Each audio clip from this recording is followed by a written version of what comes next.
হ্যাঁ হ্যাঁ খুব ভালো, থ্যাংক ইউ। ম্যাডাম, হ্যাঁ এক সেকেন্ড ধরো। Yes, any problem? ম্যাডাম আপনার অর্কেস্ট্রা গ্রুপ তো এখন এসে পৌঁছয়নি, অন্য একটা গ্রুপকে স্টেজটা দিয়ে দিই। ওকে। থ্যাংক ইউ ম্যাডাম, নমস্কার। হ্যাঁ বলো।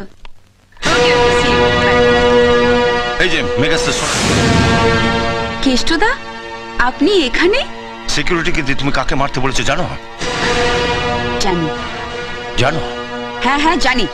জেনেও তুমি চুপচাপ বসে আছো, তোমার লজ্জা করছে না?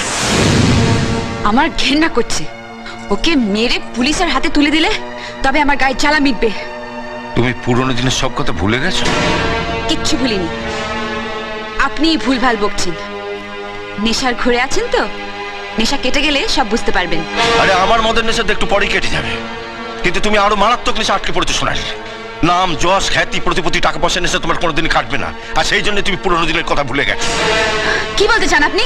আরে কি বলবো তোমায়, একটা কুকুরও কাছের মানুষটাকে চিনতে পারে, আর তুমি মানুষের নিজের মানুষটাকে চিনতে পারলে না। আরে তুমি তো কুকুরের চোদন। কেষ্টদা, আজ তুমি যাকে লোক দিয়ে মারিয়েছো, ও তোমার জন্য যা করেছে, রক্তের সম্পর্ক থাকলেও মানুষ মানুষের জন্য তা করে না। তুমি ওর কাছ থেকে সব রকম সুযোগ সুবিধা নিয়েছো, প্রয়োজনে ব্যবহারও করেছো, কিন্তু কোনোদিন জানতে চাওনি ও আসলে কি। আসলে ও যে কি সেটা আমার থেকে ভালো কেউ জানে না। আপনি যতই ওর হয়ে ওকালতি করুন, ওকে মহাপুরুষ বানান, আমি এতটা কাল ওকে যা ভেবে এসেছি আজ পর্যন্ত তাই ভাবি। ও একটা গুন্ডা, নোংরা, স্কাউন্ডাল, রাস্কেল।